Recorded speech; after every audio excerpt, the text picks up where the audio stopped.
Welcome, Ketaki and Malaika. We are so excited to have you both at the the Women in Product Conference here. And let me get started by saying that hey, there are different ways that one breaks into product management and really thrives in that function. I started out myself as a software engineer and moved into product management and have had different experiences across startups and big companies. And each of those have been pivotal moments for me for my career. Tell us about your pivotal moments in your career leading up to becoming a chief product officer. And as you've already been such successful leaders, was this an aspiration for you to get to becoming an executive? Ketaki, maybe we can start with you. Sure. Thank you, Rashmi, for having us here. It's such an honor and privilege to be speaking with all the women here. You're all accomplished leaders yourselves, and so I really feel the honor being here. Um, and you asked me this question a time earlier as well, and when I look back to a pivotal moment for product specifically, I would say it's my time at Amazon. I joined Amazon as a product manager, and the experience of customer obsession in every part of the organization, from, of course, the chief executive at that time, Jeff Bezos, down to the engineer who was working on the product, the person servicing the customer. Everybody always asked the question, what does this mean for the customer? What's the change in the experience for the customer? Does this in any way increase or reduce the trust they have in us as an organization? That feeling was not just in day to day, but it was also enhanced through all the processes. Every process re emphasized it. You've probably heard of working backwards, which Amazon is famous for. You don't start with, like, I'm going to create a new feature. You start with the press release of how you would announce the feature. What would a customer say about it? All these processes are not there just for the sake of being there, they're there to enhance that customer obsession every day. So every conversation you have, every initiative you embark on, you think about the customer. And to me, I think that was a pivotal moment because not just did I see it, I developed that muscle. So now it's subconscious in me. I don't think about it saying I need to be customer obsessed.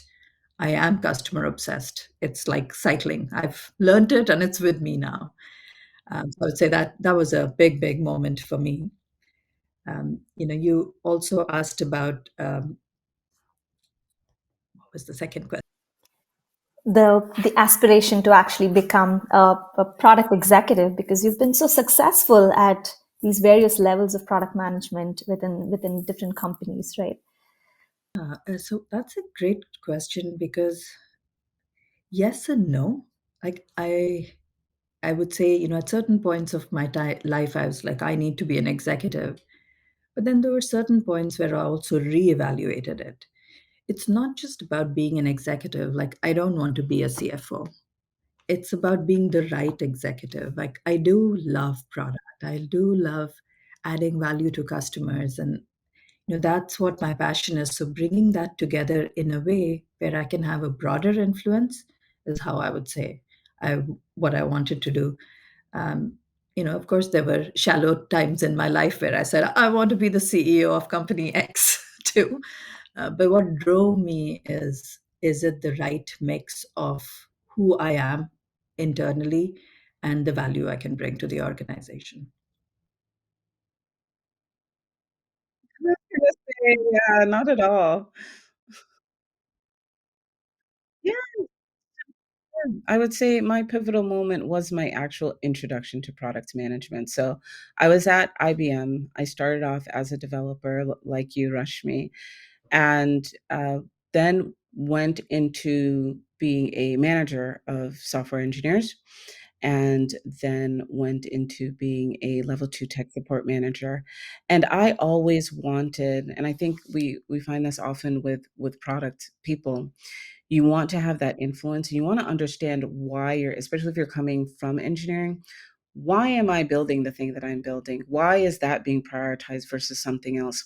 Why is my work now null and void because an acquisition has happened? Like all of those things were happening to me, and I wanted to know why. I wanted to get a sense of the business side of things, and I found a was a wonderful mentor of mine slash sponsor, and we'll talk a little bit about that later. I think who I let her know what it was I was looking for, that I wanted to get into the business side of things. I didn't even know that product management was a thing. It was kind of a new discipline to IBM as a result of acquisitions. And she let me know that she had this opening on her team. And I was just thrust headlong into product, and I loved it so much. I I got to be on one day, I'm looking over contracts, which, I'm not a lawyer. I'm not sure that's the best thing, but I'm looking over customer contracts to see how we can, get more revenue. I'm working with my colleagues over in marketing to figure out how we're going to encourage our salespeople to sell our product, coming up with sales campaigns. I'm working with developers to figure out what we're going to prioritize, and I'm talking to customers, and that was just such a it was just such a wonderful time for me. I got to soak up a lot of knowledge and use a different side of my brain than I had been using when I was an engineer. But I had already developed the muscle of talking to customers when I was a level 2 tech support manager. And fortunately, as a product manager, when they were talking to me, they weren't, like, upset, which is what it was when I was a level 2 tech support manager. They were just super upset. They're, like, global, top 1,000. So when there is an issue, by the time they get to me, they're well upset. And so it was nice to transition to product management, have that presence of talking to customers, but under better circumstances. So that was my big sort of pivotal moment, I would say, just the introduction to product management. That's how I stumbled into it. And in terms of what the second question was, did I always want to be an executive? Similar to Ketaki, I didn't. So there was a point in time where they had a very good mentorship program at IBM. And so you kind of knew you were supposed to say something in terms of like what your ultimate ambition was. So I just kind of threw out there I wanted to be VP of what? Who knows? VP of operations, VP of tech, like who knows? I just said VP because it was a thing to say. um, but as I got into it more, I did want to be a chief product officer. I wanted my breadth of influence to be larger. I wanted to be a technical leader as well. And so I did want to be a chief product officer. And if we have time toward the end, I'll tell you the moment when I decided that I wanted to be a chief product officer because it wasn't quite as you would expect. So, teeter for later. All right. So, I had a manager. I wanted to be a director. I was gunning for a director of product. And essentially, my manager said they didn't see it for me. They didn't see that I really had what it took to be at that level, even though I had peers at that level who had that title. We were doing the same work. And I asked, what is it that I need to be doing? The answers were kind of on the order of, when I see it, I'll just know, not really anything tangible. And my boss at the time was a CPO. And I thought to myself, well, maybe the reason this is so difficult, it's so difficult for me to get to director level, is because I am aiming too low. Maybe what I really need to be is CPO. And so, how about that? So I I had that in mind and I did the things that I needed to do to set myself up to be on that path, which sometimes can mean you have to move on and have a different manager. And that was the case there. But yeah, that's actually how I ended up doing that. And that was a lesson I had learned when I was an engineer, because all I ever wanted to be was a tech lead, and it wasn't happening for me. And so I ended up moving into management, and that is what led me to product, which I love. So I'm so happy about it. That's so fascinating. Thank you for sharing these journeys. I think these are so interesting with respect to how leaders have gotten through the journey and the different pivotal points. It's so different and it's so interesting, I think, when we talk to women leaders. We talked a little bit about getting to the chief product officer. As we know, the product function itself kind of differs based on you're in a startup or based on which state of the startup, the culture and things. So maybe could you both summarize the responsibilities of a chief product officer and what should one be really passionate about when you really aspire to be a chief product officer? Maybe Ketaki, do you want to probably take a stab at this? Sure, I'll keep going first. Steal all the answers from Malaika. um, you know, I have a really good friend, Ibrahim Bashir. If you don't follow him on LinkedIn, do. He's a VP of product at Amplitude, and he was with me at Amazon a long time ago. And he, put this framework in my mind, which is not about product market fit, but it's about product market evolution, because the market is changing all the time. And that's your job as the CPO. Your job as the CPO is to keep a view of the market so you can evolve the product and maintain the product market fit. Now, depending on the type of company, to your point, Rashmi, if it's a startup, you may not have even found the fit yet. So you're finding the product market fit. But if you're the market leader, you're saying, how is the market evolving? Can I keep evolving the fit? You may also be in the unfortunate situation of you are no longer a fit, and now you need to know what to do with that product. It's that broader perspective of where am I in my product's journey and what do I need to do to make the product meet the market's needs. I think that's the role of the CPO, and that's how it differs from a product manager, where you're like, I've got a feature, I want to launch it, I want to make it the most successful ever. But at the CPO level, you're like, what are the products we have? What is the market looking for? What's coming next in the market? So you're becoming more of a forecaster and looking further into the. Now, critical for it is something Malaika touched upon, that passion for product. And I would say you will find that you are even borderline paranoid and obsessive about the product.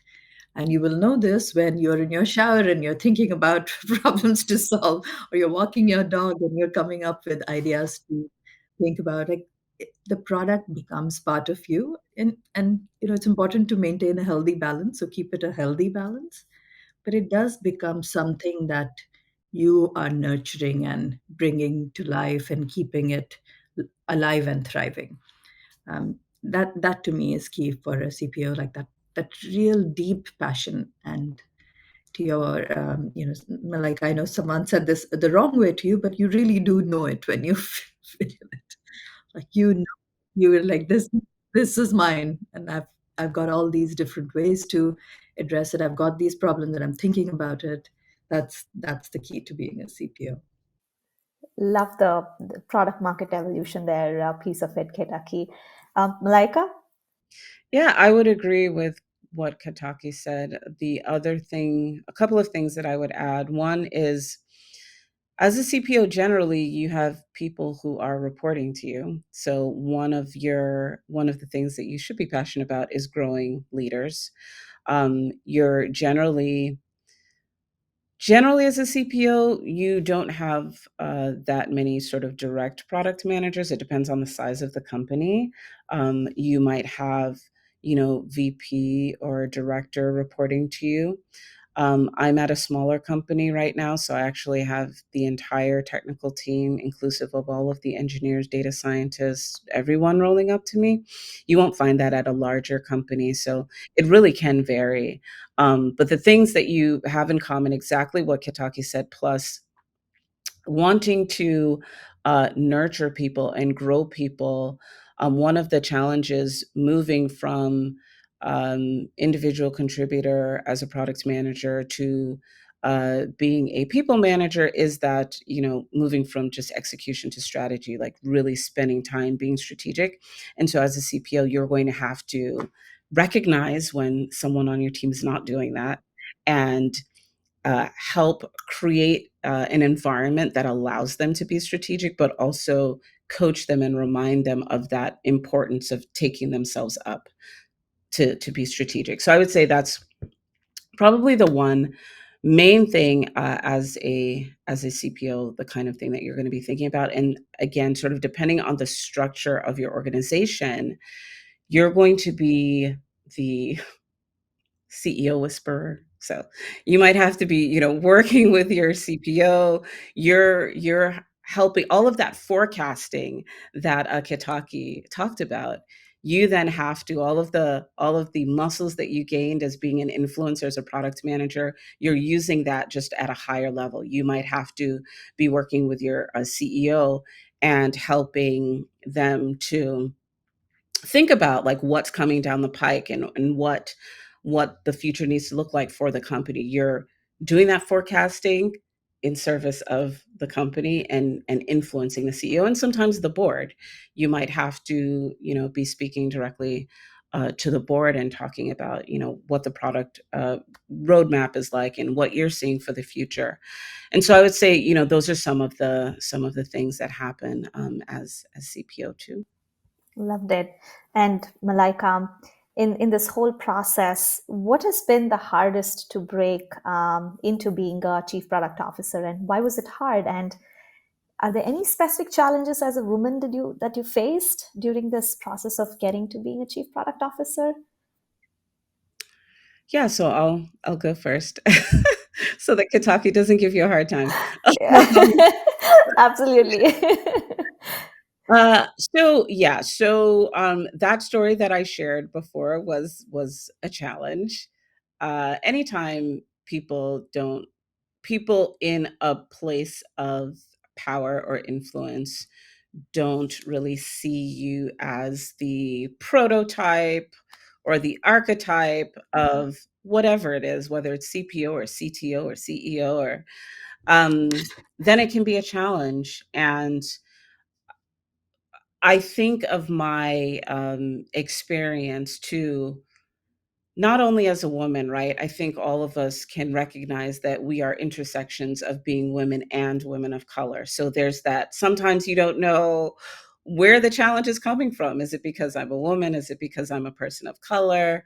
Um, so that has definitely been a challenge. I would say people not seeing you as that archetype.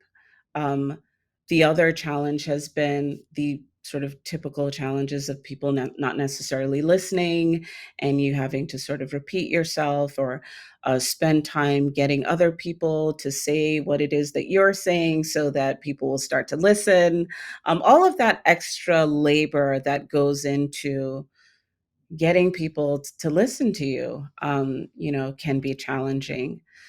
That said, life is challenging for a lot of people, and we all push through.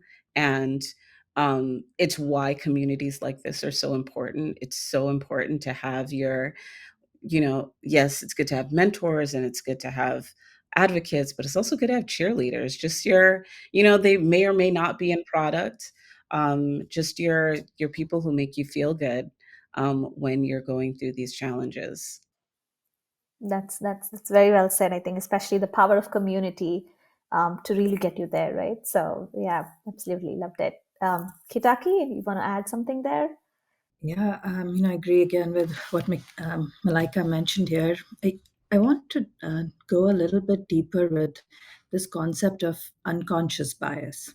I don't think people are evil. They're not like, I'm going to block all women or women of color, right? It's just they are doing subconsciously doing pattern matching. Like, I've seen these CPOs, they look like this, they talk like this, and you don't look like that and you don't talk like it. So I don't think you can be a CPO.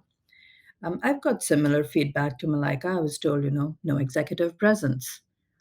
And what does that really mean? Like, I didn't take it personally. I just said, "What does that mean? What do you want me to do?"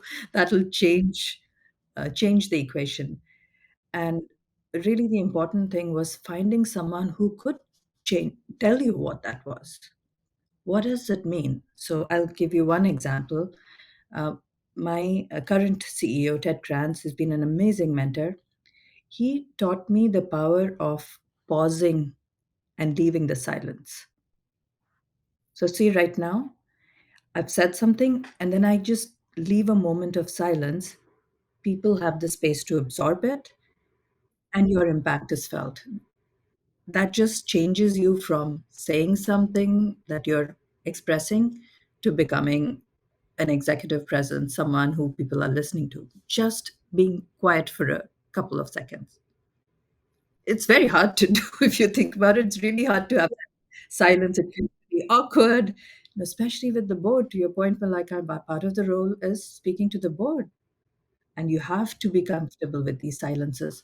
So, finding someone who can take it from this, subjective executive presence, you won't be a CPO, to specific behaviors is critical. So I too found it really hard to break into the CPO role because I'm a first time CPO. So another challenge is everyone who's looking for a CPO wants someone who's done it before. Like, has to be a first time. Someone who's willing to take a chance with you is very important. To me, what was key was once I had decided I wanted to be a CPO, and that was at Salesforce, I just didn't look at opportunities that were not a CPO opportunity. I was just very clear with any recruiter. Not interested, very happy at Salesforce. If you have a CPO role, I'm willing to change my mind.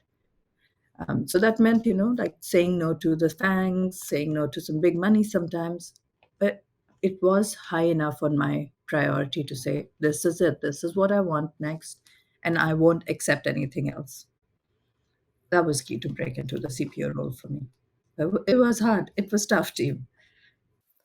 Absolutely. Yeah, I think a lot of times, unless you've done the job, it's hard to get the job, to your point, right? The first time is the hardest. There are so many valuable insights from what you both said just now. And just taking it maybe a little bit forward with the current economic situation and kind of restructuring across many companies and things, there has been arising kind of the self-doubt and really question everything that you've been doing and achieved because of the current situations. So what strategies have you kind of employed over the course of the career to really assess yourself, reflect back, or sometimes even take a step back? Do you have any such moments that you can share with us? Malaika, do you want to go first? Sure. Yes, I definitely have had to do that. I've been in the industry for about 20 years. And I'm just laughing because I can't believe it. And so I've been through, the downturn in 2008, um, when the global financial crisis. Before that, I don't know if people remember, there was a big recession right around 2000, 2001, after September 11th. So I've seen sort of these. I'm very aware of that. What must go up must come down, I guess I would say. And I was living in the Bay Area during the global financial crisis and during the downturn before. So it was very clear to me and palpable to me. And what I've done really sometimes is just take a beat, whether that's a a vacation or a period of time when I'm just sort of stepping away. It's not always possible. So, take that time in the morning or whenever you can get a quiet time, especially if you are a parent, it can be challenging. And I really have just had to take a look at the things that bring me a lot of happiness or joy, and sort of write those down. Spend time daydreaming, like if if life were wonderful or great, what would that look like? What would it feel like? What would I be doing in the what would just spend time imagining things, and compare that to what's going on right now, and then write down steps to making that happen. Um, for those in the community who are parents, have a family, have a spouse or a partner, that can be challenging sometimes, just balancing everything. And I think it's important to like speak to that directly, because a lot of times, people say, oh, just like do your eat, pray, love. And it's like, okay, I have like other people to take care of. Some of us are caregivers for parents too. Like a lot of us are in that sort of sandwich generation. Um, if at all possible, do not overlook um, do not overlook the possibility of like getting help. Don't feel guilty about getting help. That is, I feel so strongly about it, especially going through the pandemic, and I went through some recent health issues, and my family just came together to support me and friends. And I realized that, that is how life is supposed to be. We're supposed to be communal. We're meant to be communal. We're meant to have people supporting us. We're not meant to do everything by ourselves. And unfortunately, we live in a place that isn't really set up for that. Um, and so I would say just like don't feel guilty about getting the help that you need, even if you need help just to take the space to think about, to assess what it is you want to do. But for me, that was it. Just reaching out, taking the time and reaching out to people when I need help so that I could take that space to do that assessment and really figure out whether or not I'm really happy with what I'm doing, or whether or not I need to do something different. Final thing, you need to be able to sort of recognize when that if you're not feeling satisfied, recognize that. It might manifest as being really grumpy with the people around you, or really grumpy at work, or really sad, or really tired. It might manifest as something else, because stress shows up differently in women than it does men. Um, and so just recognize that. Is there something else going on? Then take that time to do what you need to do. Okay, that's it. Well, that's a great point, to just bucket where the problem is versus allowing it to manifest in different ways, right? So, Kitaki, anything you want to add there? Yeah, that was really very inspiring. Like I'm still thinking about some of the things you said. And you shared with us a framework that you use to tackle these difficult situations. I have a couple of different things I do, but I think that's the key thing. You have to know yourself, and you have to find the framework that works for you. I am a very framework structured person. So, one thing I found helpful was this online assessment called Strengths Finder. And really, again, in the process of knowing yourself, this assessment asks you very basic questions. While you're taking it, you're like, "Why are you asking me this? I already know it." But at the end of it, it structures information into what you like to do, what you are good at doing, and even suggests possible roles for you that would give you more satisfaction. So I found that particular tool was very helpful. I also make it a point every year, Christmas break at least, to get a few days to just reflect back on the year. Was I doing what I wanted to do? Did I learn anything this year? Because learning and growing is very important to me. So just taking a stock of how things are. And then finally, the third tool I use, because we all run into this, it's like so frustrating. I'm just so mad today. I'm going to leave everything and walk away. So just recognize it, take a step back, recognize that you are emotionally charged right now, right? You're not in the right state of mind to make those decisions. Bring it back to rational, bring it back to Stephen Covey's circles. What's in my control? Circle of control. What can I influence? Malaika whispering into the CEO's ear, the circle of influence. And what is my circle of concern? But really, there's not much I can do about it right now. Maybe one day. If you break it down that way, then you can start identifying the things you can change, because you can still change things. Your circle of control is bigger than you think it is. And making those changes is what brings it back into the positive mode. And It becomes a positive cycle versus this negative cycle of this circle of concern is overwhelming and I can't get out of it. Got it. Got it. That's awesome. And maybe this one we touched upon a little bit, I think, with you, Malaika, with respect to external factors such as mentors or sponsors and influencers and your inspirationalists that really have helped you in your career. Maybe Ketaki, do you want to take a stab at with some of them in your career as a part of your career? Yeah, absolutely. I wouldn't be where I am today without the support, the community that Malaika mentioned. Literally every role I've been successful in is because I've had a mentor for my immediate boss. That goes without saying. So whether it was my first time heading a product team at Jivox, a startup where Dias Nezamoni, really took the time to train me, or today where Ted Kranz, my CEO, spends incredible amounts of time telling me little things like say it this way versus this way. That support of mentors and the feedback from your supporters is critical because you don't want to go in with ego saying, I know what to do, I know how to do everything. Women generally are better at that, like they don't do this. You want people who help you with, like, here's a gap, fill this gap in a supportive way. Truly, truly grateful to all my mentors, influencers, and can't name all of them. So I will hand over to Malaika. Yes, I would say similarly in my career, I've had a number of mentors, both formal and informal.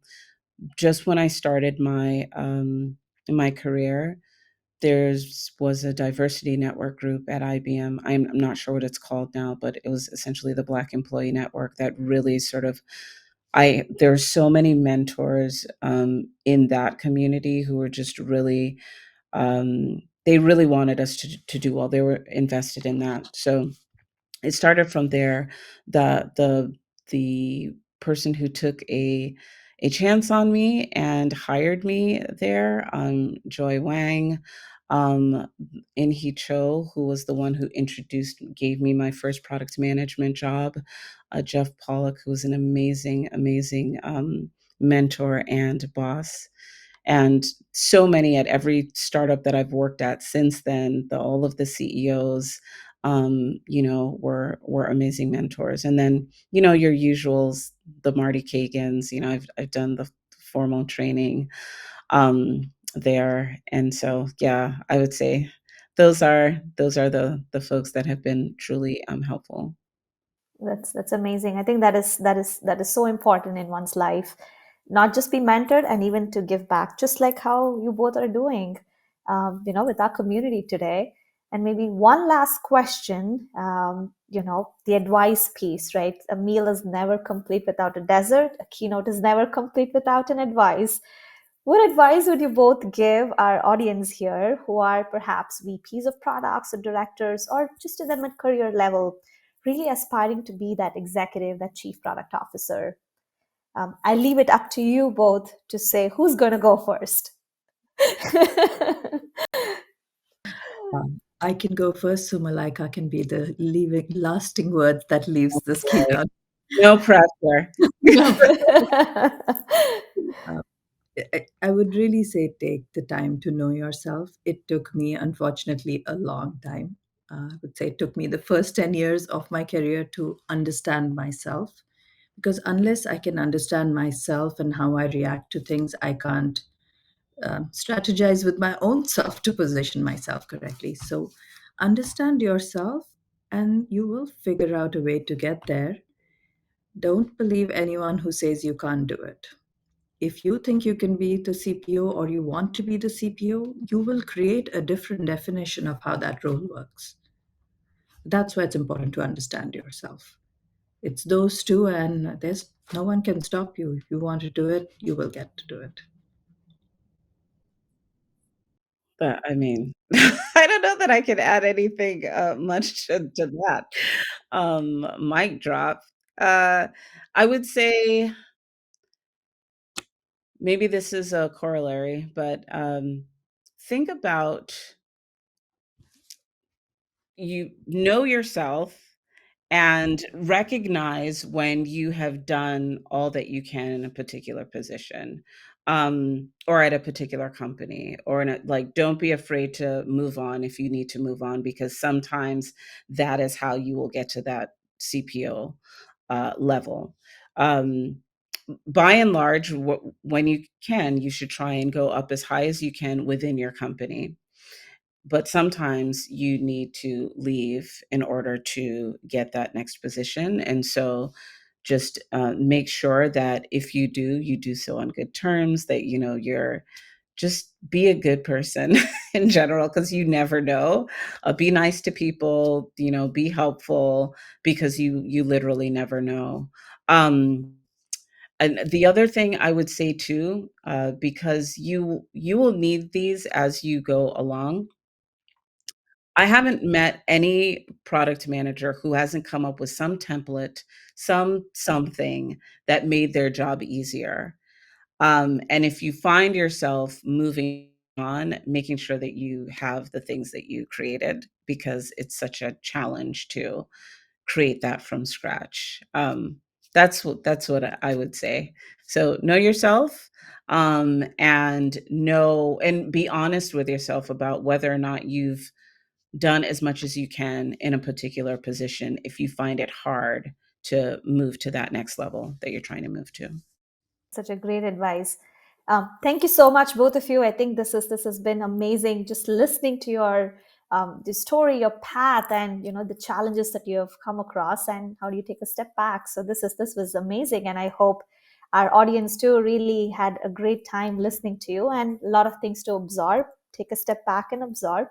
And thank you again, and thanks for your time. Thank you, Thank you Rashmi. so much, Rashmi. It was a lot of fun. Thank you, Rashmi. And thank you, Malaika. It was really fun to do this together. Yes, I'm so happy that they were able to connect us. I look forward to hanging out virtually or in person. Awesome. Thank you both. All right. Take care.